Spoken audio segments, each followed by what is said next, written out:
So soaps have been around for years at this point, so we're obviously going to go through and take some of the storylines that were abandoned. We're simply saying sometimes in soap and EastEnders, if there's enough of a guttural reaction, people did hate it so much. Sometimes the storyline just gets shit canned.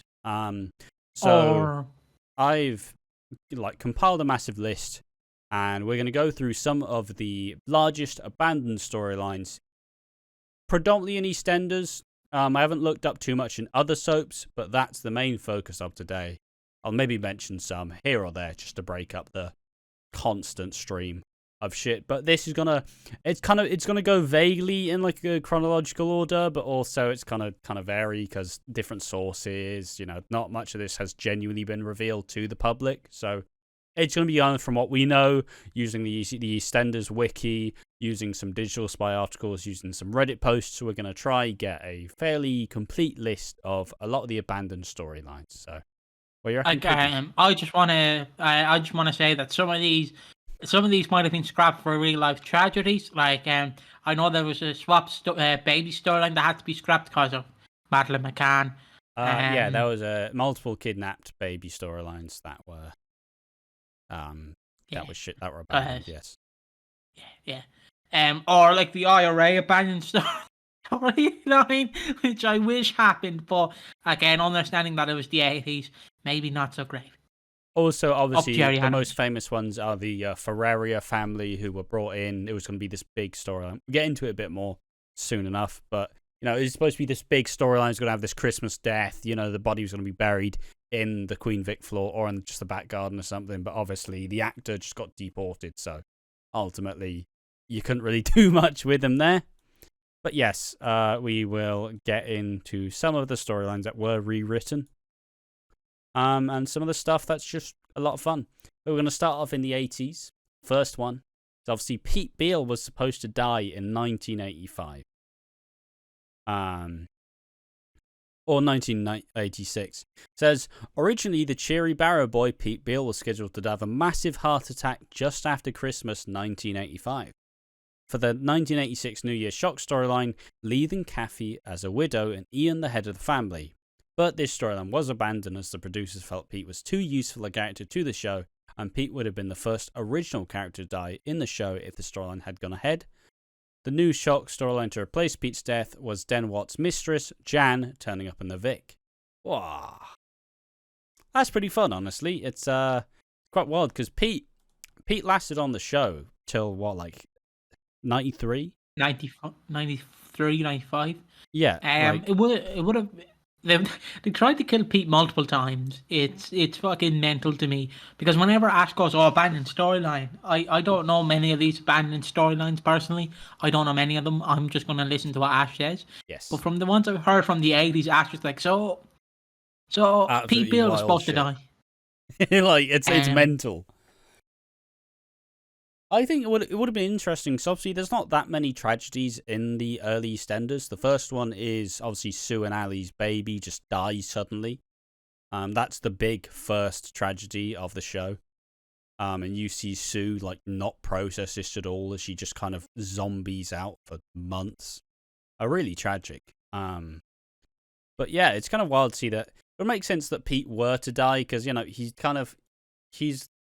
he's a big character because he is the head of the family, but also probably could have left him as well. Probably didn't need to be there, but he did serve a lot of purpose. If he wasn't there, probably Pat wouldn't have been brought in so quickly. Like Simon Wicks, David Wicks probably wouldn't have been brought in as quickly. So, he was important. So you can understand why they wanted to keep him. And could they bring him back, or is he dead on the show or in real life? He's dead. In real life? I don't think so. I thought he was alive when he left. No, he is dead on the show. Is he? I didn't know. Essentially, Pete and Rose were killed in December 1993. Okay. Yes. The actor's probably alive. Right, next up, this one's a smaller one, so it's going to loop in quite to probably one of the most controversial ones. This one just suggests that Pauline Fowler was supposed to die of cancer in 1989, but it was obviously scrapped. This would make sense with the framing, because in 1989 was obviously the shift from obviously the creators, Tony Holland and Julia Smith. They wanted their characters to be protected, because, you know, Den's like they wanted to kill Den off so nobody else could have him, but obviously the BBC went, didn't actually die though, did he? You didn't see him fall into that canal. And they were definitely, a lot of the characters, and it also helped that a lot of the characters didn't know how it was going to change going into the 90s as well. So a lot of them were like, do we stay? Do we go? Like, you know, like Anna Wing, or the person who played Lou Beale, was like, I don't really know if I wanted to stick around in this. Obviously, Arthur Fowler he didn't leave at the time, but definitely started to go, is this really something we want to do? So it would make sense that they would want to kill off Pauline Fowler, who is arguably one of the more iconic characters in the start of the show. All right, this one is a little bit of something else. This one is obviously when they were changing the executive producers. They changed it from Julia Smith and Tony Holland. They changed it to Mike Gibbon. And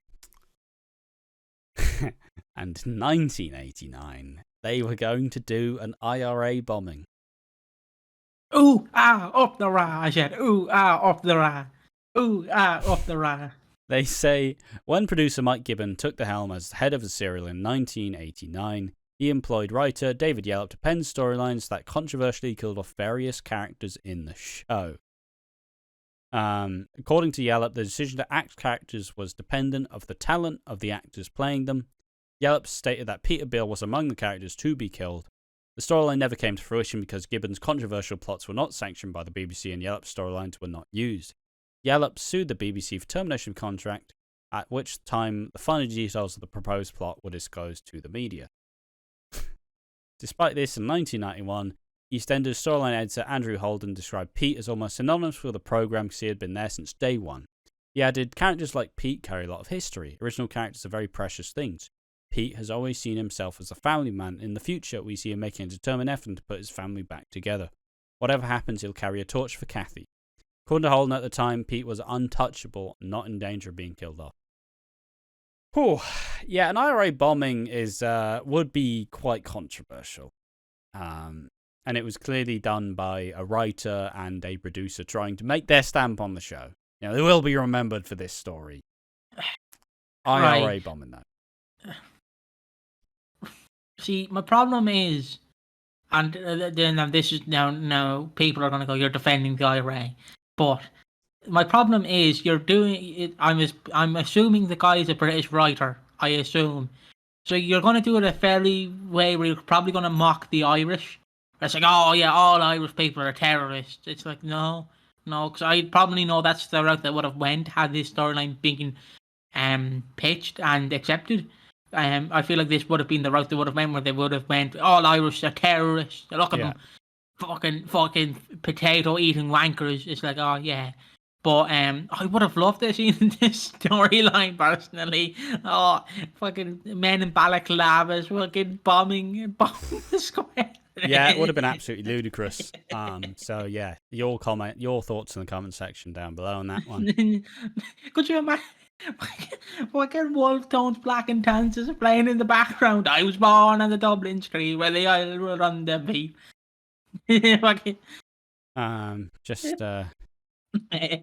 I suppose one also grounded in the 80s as well. It was apparently said that Nick Cotton was supposed to have an affair with Lofty, which is kind of wild if you think about it.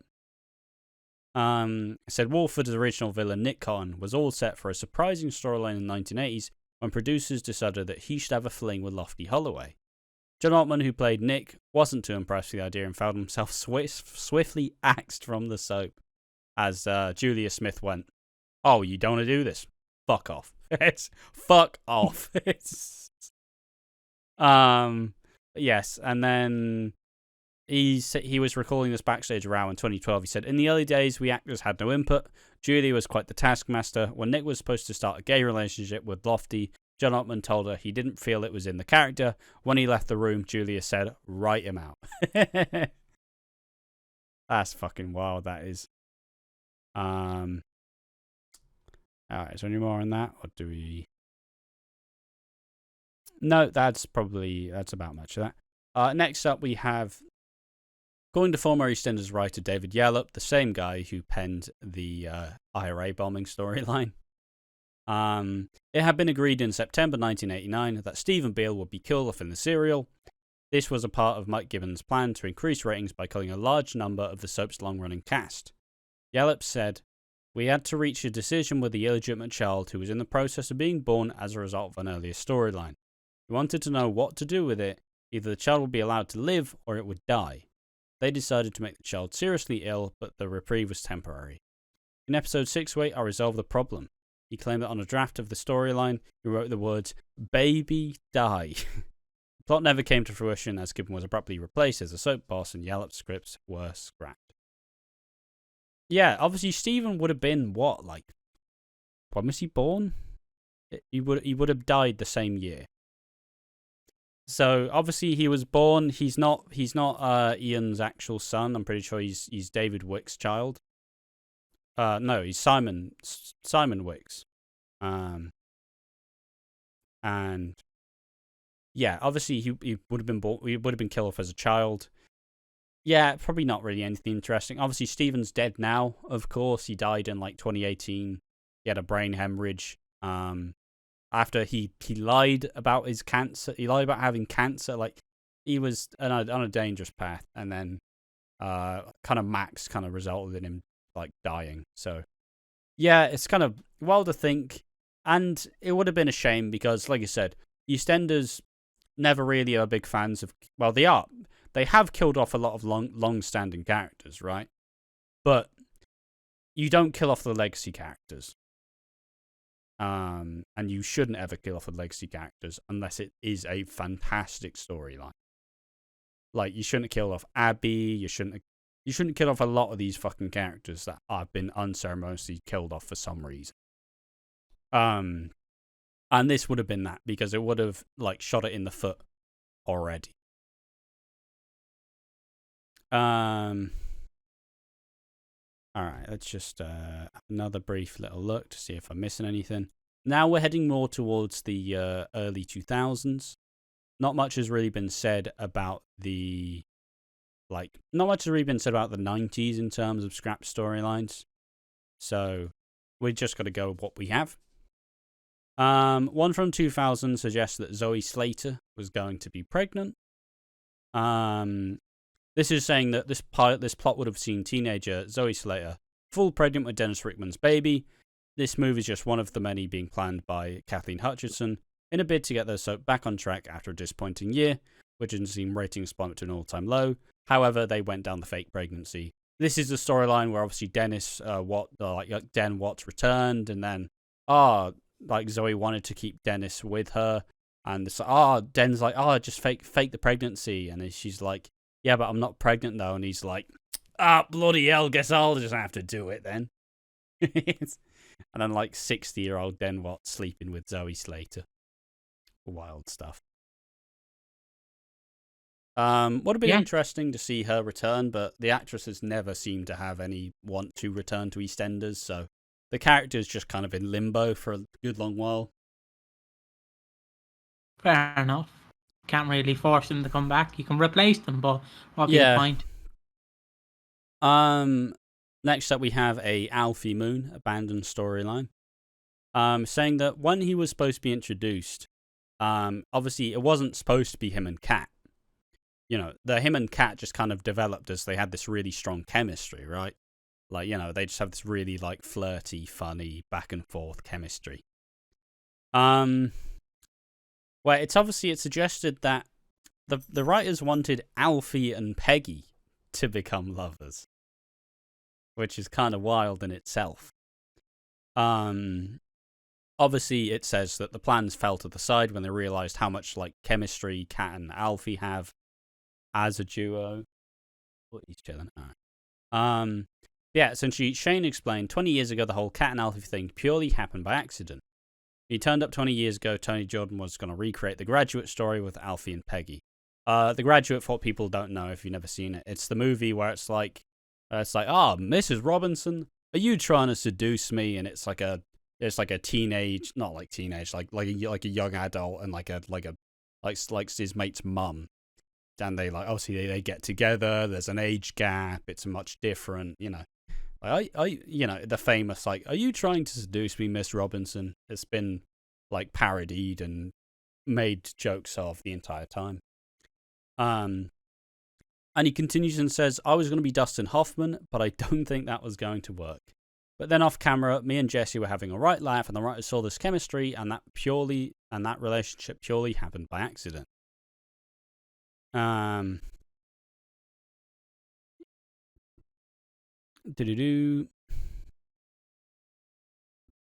Okay, yeah, that's it from that. Yeah, what do you reckon? Alfie and Peggy. Would have loved to seen it. Obviously, looking at it now, would it have worked? I don't think so. I think they could have pulled it off, but it would probably feel like the Elaine and George, where it's like Alfie's with Peggy, but why? Yeah. But you could have still had Alfie sleep with Kat and somehow, write them two together. I would have loved to see the storyline come to fruition. I'm probably going to say that for most storylines. Except the IRA bombing. No, I wish that one did come to fruition. Up the ra. I should clarify that Watching Walford does not believe that Piggy is part of the IRA. Any false comments by Bill Piggy is not true, unless Piggy says so. So yeah, do would have been cool. I must say, it would have been cool, but would it have worked? No. Maybe Peggy sleeping with a 16-year-old man would have worked. But again, state your consent, lads, before you get mad at me. You have a 16-year-old hang around with. I guess it wouldn't work because Ben would have been too young. I was thinking where you have 8-year-old Ben or 16-year-old Ben and a 16-year-old, like Jay Brown, for example. Jay Brown basically sleeps with Peggy when he's 16. Okay. Maybe that would have worked, even though Peggy would have left by that point. Yes.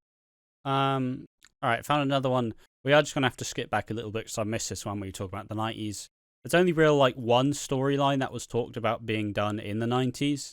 And it's actually really fucking dark. So a storyline says that in 1997, Ross Kemp fell out with the EastEnders producers as they were going to have a really dark and tragic Christmas story. Obviously Grant as a character, he's he beat a wife. He abused his wife. Didn't really treat women too well. He was an angry kind of man. But they genuinely wrote that on Christmas Day he was supposed to rape his wife Tiffany. Fucking hell. I knew you were going to go there straight away. 97. Fucking hell. Why would you do that to the Grant Mitchell character? You don't make him irredeemable. But that would even make him Joey irredeemable. Got upset. Yeah, he's off. Fuck, how can I even suggest this? Fuck, I do not wish this one came to fruition. I no wonder Ross Kemp fell out with the producers. He was there for about two more years after this one, but went, the fuck. I don't want to make a joke about it, but I love how he's I'll beat my wife. Yes, I'll beat my wife. But rape her? Fuck no. Fuck off. Who do you think I am? But I'm sorry, I just had to make the joke. Just Ross Kemp sat there beat her, fine, rape her. No, not gonna do that. Don't know why I said that. But fuck. Yeah, essentially, why? It says tabloid reports suggest that Kemp was absolutely livid over the storyline idea and planned to quit unless it was scrapped. Knowing that the actor was too important to lose, the writers didn't proceed with the plot, and a pacified camp stayed on as Grant until late 1999. So yeah, he went, are you trying to kill my character? Because fuck this. But yeah, that's it with that. I suppose also a similar time frame. Okay, we have more information about the Ferraria family. Obviously, they were a very unpopular family. It was one of the most mocked families to be introduced onto the square. Be interesting to do a video talking about the forgotten families. You know, the ones who just didn't pass and just had a year and then left. But we don't have the time for that. So yes, the article suggests the unpopular Ferraria family went down as history as Eastenders failures. But could that have been different if the original plan for the clan had gone ahead?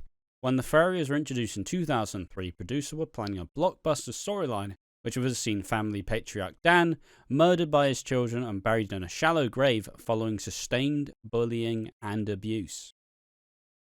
That's an interesting storyline entirely. Would have been great to happen.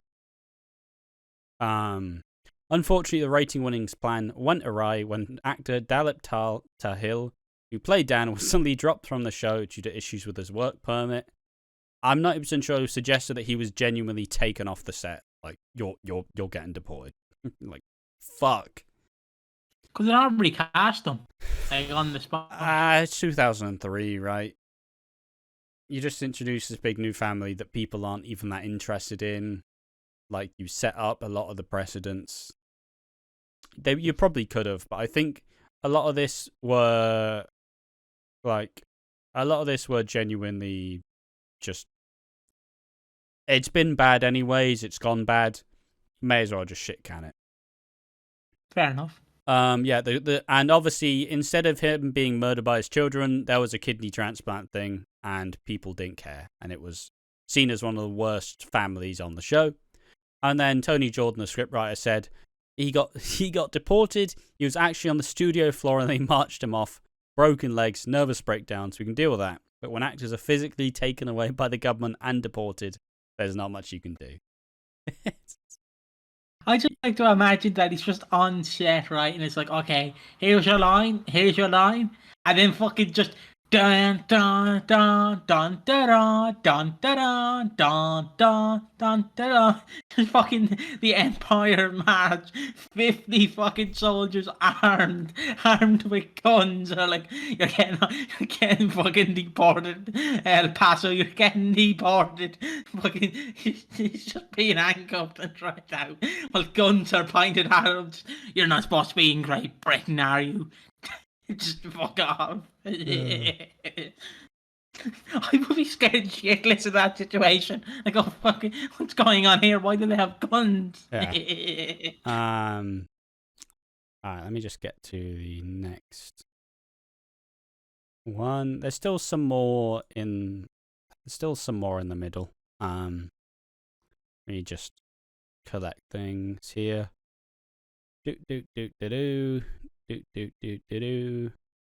That's not very useful. All right.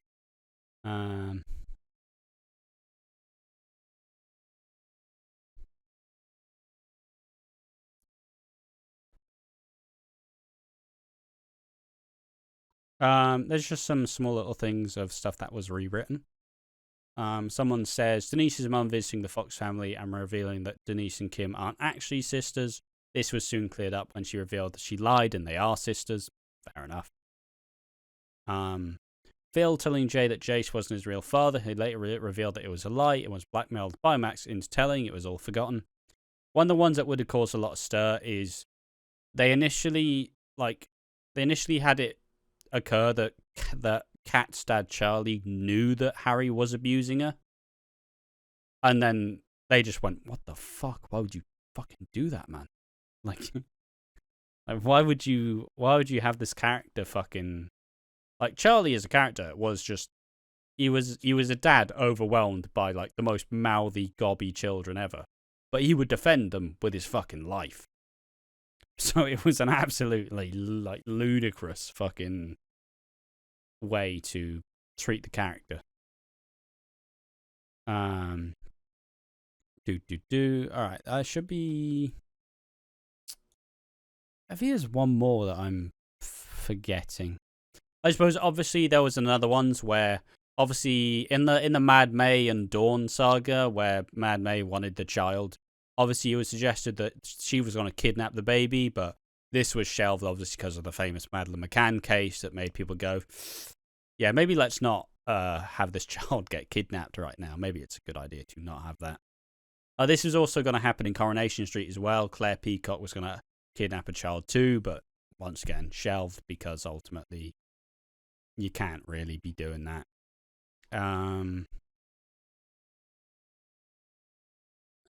Now we kind of lead towards more of the 2010s. Obviously, one of the most famous ones was the cot death, where Ronnie's child died, and then she just fucking swapped it with Kat's baby. And it's like, what the fuck? What the fuck? And yeah, obviously I watched this when it was happening. I had no idea what was going on, because I was 11. It says the BBC cut short the cot death story due to over 6,000 complaints. Where the likely sensitivity around the issue, program makers had already had their last-minute cuts of New Year's Eve episode, including shots of a distraught Ronnie touching the cold hand of a dead baby and Kat in blood-soaked pajamas after her husband finds her hemorrhaging in her bed. There are also suggestions today that some of the show's script writers were reluctant to take part in the harrowing plot. Yeah, this one was probably a bit too much even for EastEnders. Like, let's just swap a baby that died. And so this family now grieves. And nobody mentioned it anymore, though. It is very much in the past. And people like to act like it didn't happen. Because it's just a lot. It's a lot for a fucking, like, characters to deal with. Alright, where's more? Obviously some stuff that's been suspected is it's seen as Peggy was supposed to have killed Archie. And it was all the setup for it, you know. Obviously Archie like terrorized everyone. It was one of the more famous whodunits. It ended up being Stacey who killed him as he raped her, and you know, she felt like she was protecting everyone. But yeah, it was pretty much, and obviously, Who Killed Archie is one of the rare occasions in soap where they filmed multiple endings, where Billy had an ending, Janine had an ending, Max had an ending, like Peggy had an ending, and obviously Stacey had an ending. To say like, no, you don't understand. It was me. I killed Archie. And you can find them on YouTube. They're actually really interesting to see. I was like, they just acted the same and went, hold on, yes, they've been given the same direction, you know, like. And obviously nobody knew till the episode aired. And obviously it was a live episode as well, and you get to see fucking the Max Branning actor be like, just like, oh, hold on, put my thing down my throat, you know, like distraught as he sees his son like fall off a fucking roof. But yeah, let's get some of the article here. Who Killed Archie was a question that had the whole country talking about his mysterious demise in Christmas 2009. As EastEnders built up the big reveal in its first ever live episode, 16 million viewers saw Stacey Branning amassed as the guilty party on the night, but the early plan for the memorable whodunit was actually for Walford legend Peggy Mitchell to be revealed as her husband's killer. We settled on Peggy, but then we found out that Barbara Windsor had decided to leave. Yeah. She was, like, originally her exit in 2010 was supposed to be her done. That was the character fully shelved. She was leaving. Everything was fucked. She'd had enough. She couldn't help anyone anymore. She was going to be gone. That was supposed to be the end of Peggy Mitchell. And said, scriptwriters Simon Ashdown later admitted, like most of these ideas, it just appeared as a notion. We settled on Stacey, and it gave us a lot of story afterwards. I say that Stacey left, like Lacey Turner left the show in 2011 anyways. Like, she did leave pretty soon afterwards.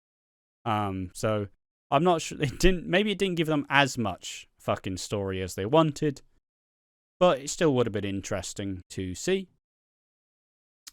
Another thing that happened in the 2010s, a lot of people won't really recognize this because it was a fairly mediocre part in the time. There was a character called called Jake Stone, and essentially is only notable because he was played by Hollyoaks legend Warren Fox, who's much more renowned for being in Hollyoaks as that character. He was brought into EastEnders in 2012, 2013 type time, and essentially said the character Jake Stone was profoundly underdeveloped during his time on the show, and this story twists one of them. Recovering alcoholic Jake was initially introduced as love interest for Lauren Branning, but was later revealed to be married to businesswoman Sadie, who had set up home on the square. And when the tangled web of lies of Jake's lies start to unfold, it was revealed that he and Sadie had actually run over and killed a young girl amid an argument in the car years ago. While this sad revelation undoubtedly explains why Jake's life spiraled so far out of control, it didn't do much else and was never revisited again. Sadie left shortly afterwards and Jake didn't last much longer, meaning this potentially interesting plot point was abandoned with them. Yeah. Interesting plot. It's wild to see this stuff, because soap does occasionally try to do this, where there's stuff... At the end of this video, we'll go through some of the different soaps' abandoned storylines. Piggy won't have much to say about it, as Piggy's an EastEnders watcher exclusively. But I'll flesh out some of them at the end. But yeah, essentially, there's sometimes they do like to do these stories where it's like, yeah, they're going to have a secret past where they killed a child, and how are they going to recover from this? And it's a really fucking interesting, but also quite hard plot point to do, right? How can you try say, I did kill a child, but I'm a different person now? It would be a really hard way to... Some people just never like the character, and it would be hard to have them just walk around scot-free type deal, right?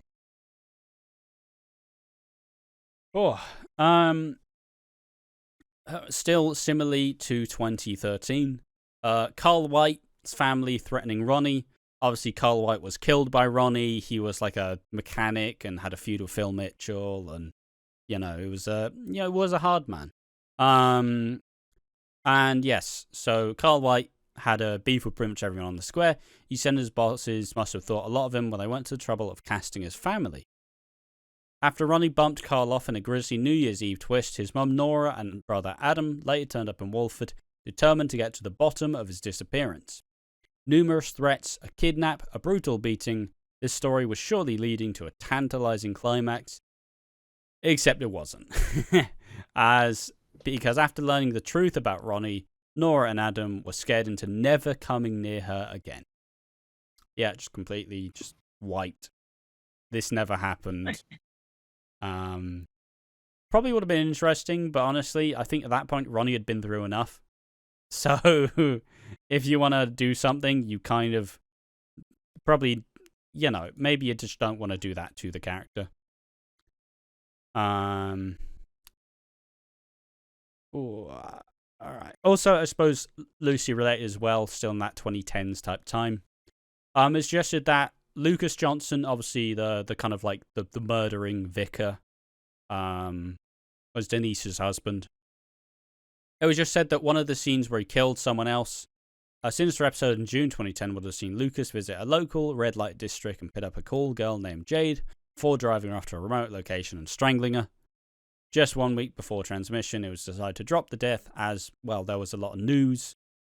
There was a lot of news of prostitutes being killed, in the local kind of London area. And says Lucas spared Jade by praying with her and baptizing her, which is absolutely fucked. Despite the changes in this episode, Lucas did later murder another prostitute called Gemma off-screen as part of his plan to fake the death of his wife Denise. Yeah, fair enough. The Lucas stuff is kind of wild. It was a time where the show was kind of hemorrhaging a bit, so they needed to do more. They needed some bit more explosive plots, and I think this was it. But this definitely wasn't it at the time. Right, where are we at now? We're kind of in that mid-2010s period, so now we can move a bit forward a bit more. Lee Ryan, he's from Blue. He played a character called Woody Woodward. fucking hell, Woody Woodward. Basically, he was in a relationship with Whitney for a while, and essentially, basically, he says that because they wouldn't tell him when he was back, he signed up for a pantomime, which meant that we're like, oh wait, no, mate, but you were gonna marry Whitney, you were gonna marry Whitney, but he already signed up to do a fucking. He already signed up to do a pantomime, so they went, well, sorry, mate, you fucked it. You're off. You're not doing this storyline anymore. Although he's telling the story, so who actually knows? Yeah, who knows? Now we are in the we're now in the latter half of this. So obviously, one of the largest cancelled storylines was the Max Branning. Max and Wilmot Brown were going to slowly take over the square and own everything and basically just throw everybody out. This is obviously when Max was in his like edgy state, just before Lauren and Abby fell off the roof. It's saying that Max Branning has been targeted in Walford in a revenge scheme that was supposed to go on for 3 years. 3 whole years for this storyline. Fuck. And obviously this was scrapped for the Abby death. But yes, Jake explained that scenes saw Max plotting against his neighbours and loved ones was set to go on a much longer plot, but new soap boss John York changed things when he came into it, ramping up the storyline. He says originally, I think Sean wanted to be a 3-year story. That was what you were led to believe, which was probably too long, to be fair. He's reasonable. All the elements were there. Wilmot Brown, Max's revenge, and his unravelling, but I was never told where it was going to go. So yeah, it was essentially Wilmot Brown and Max. They were gonna like unveil this, like they had all the businesses, they had the Queen Vic. They were just gonna fucking ruin everyone because they wanted all the square to pay for all of the misdoings. Wilmot Brown being Kathy's rapist, and it was gonna be this stupidly long plot where they were going to slowly take over the square and make everybody pay for it. But fortunately, we didn't get the 3-year long plot. Oh. It's not an art. That would have been awful. Executive But producers have been there for Abby... less time. Yeah, but at least Abby Branning's death was good. It's a shame that she died, but ultimately, it's a good thing that, ultimately it is, it's a good thing that it was, shit canned. Alright, so that's done. Next up we have, is Vincent Hubbard still alive? Kim's husband, Vincent, was essentially, he was killed off. He was supposedly crushed, but we never actually saw it. Obviously, he was involved in the Aidan Maguire storyline, the like Irish like mob kind of guy. Said, while we wouldn't mind Richard Blackwood resurfing as a missing Vincent some part in the future, his departure brings unwelcome memories of all that tepid Aidan Maguire gangsterism back into focus. EastEnders is never at its strongest when its main storyline supposedly see alpha males all squaring up to each other and arguing over money. And has there been a more bizarre character than Vampy? Cara, the Irish name. What fucking Ciara? IRA. Reason memory and why didn't she turn up when her brother Ray was shot dead? And then obviously in 2021, it was said that he was killed off. In 2021, similar to how Fat Boy was killed off. Well, or was he? Yes, he was. So yeah, Vincent was supposed to, is he dead? Is he alive? Who knows? He's dead. And obviously Richard Blackwood, the actor, is obviously Felix Westwood in Hollyoaks and has been killing it over there. So let's just say he's not coming back anytime soon.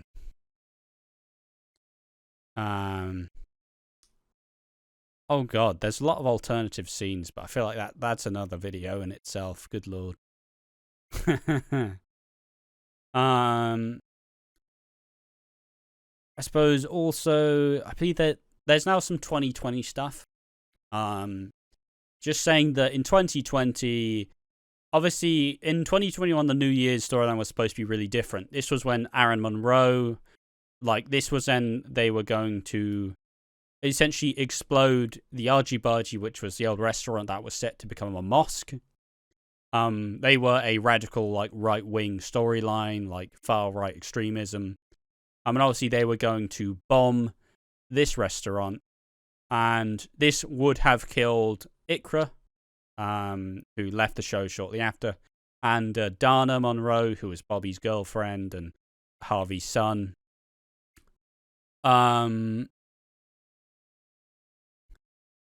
But yeah, it just didn't happen. It didn't happen. I don't know why. Maybe they didn't have the time. Maybe they didn't have the scope. But obviously Ikra and Dana pretty much left pretty shortly after and didn't have any storylines till they went. Yeah, the storyline was changed due to complaints, apparently.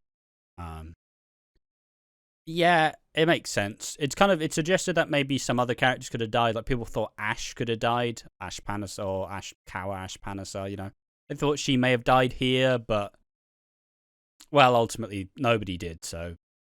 And also, that general storyline was shelved pretty much entirely. Like, Aaron was suddenly like, oh, he didn't do the bomb, and also, he's in jail now. He's been transferred away. Like, he was just dispatched on our screens very quickly. They just shelved it. So that whole storyline was pretty underwhelming as a whole.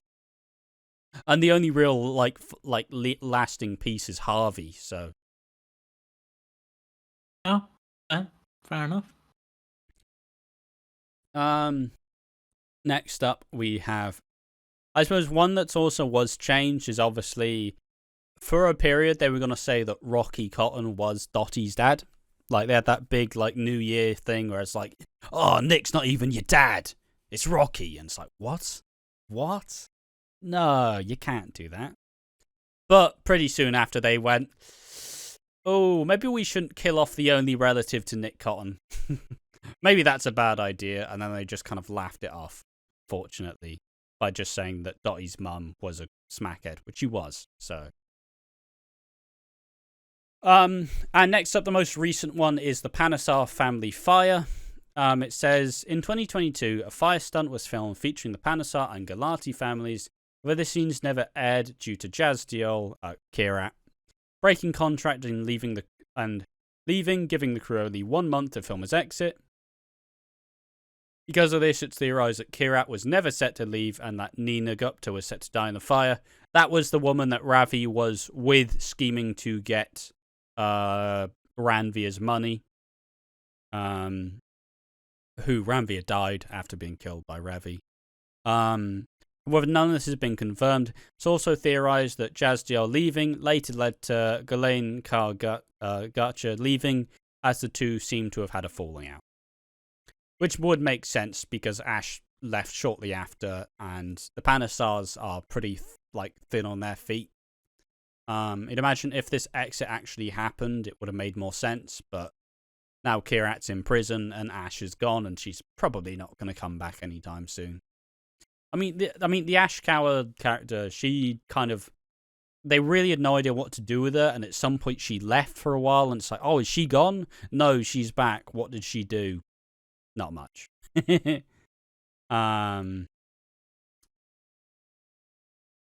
yeah, I think with that is a lot. That's all of the, maybe not exactly all of them, but that is the bulk of the EastEnders abandoned storylines.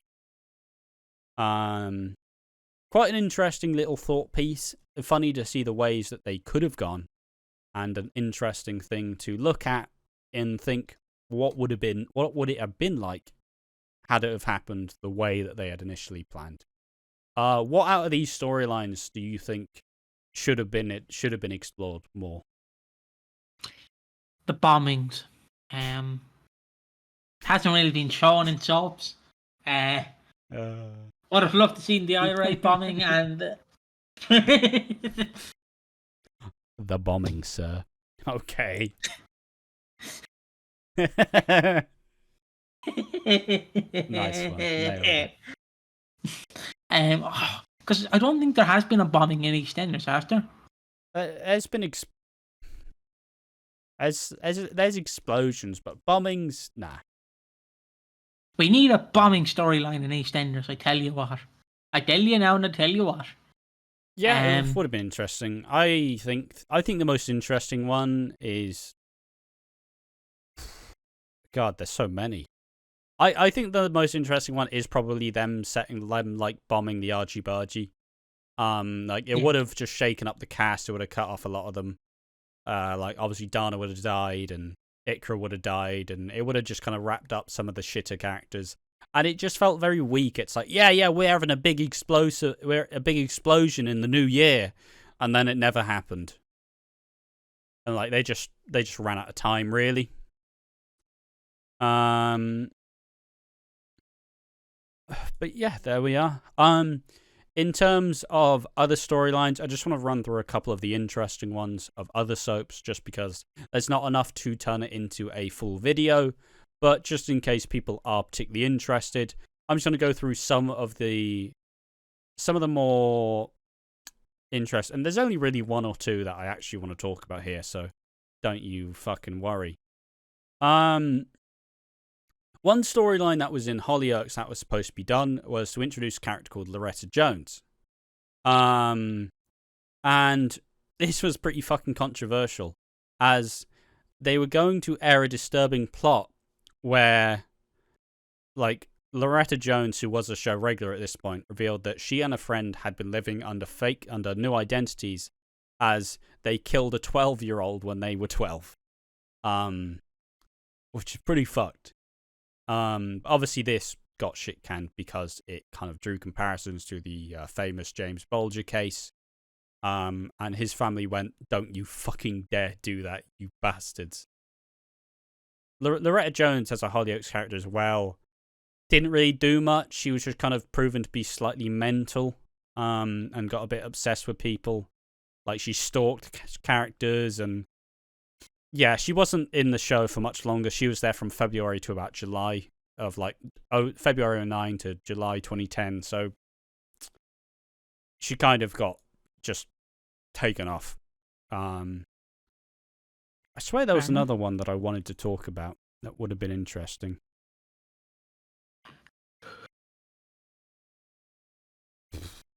Apparently not. Yeah, that was just the most interesting one. I suppose another one, obviously, was the Sam Mitchell actress was supposed to come back to Hollyoaks, but ultimately, well, she's a fucking wreck, so she didn't, and she broke contract, so... was supposed to come back to Hollyoaks or EastEnders? No, she was supposed to be in Hollyoaks. She was supposed to be a character called Trudy Ryan, who was supposed to be involved in, like, a gangster plot, but ultimately... They just rewrote a character called Ashley Davidson who served the exact same role and did the exact same work that she was going to do. But there we are. Those are a pretty concrete list of all of the abandoned storylines. There are some other minor ones, but ultimately they're not nearly as interesting as these. Perhaps Sarah Sugden was supposed to die. Obviously, she had a heart condition. Pretty sure she had like a heart replacement or some shit. Alex Browning was supposed to come back in Hollyoaks. As obviously Dr. Luke Browning was a murderer and he got killed off. He was supposed to come back to see what his dad did, but didn't really do much and they changed their mind.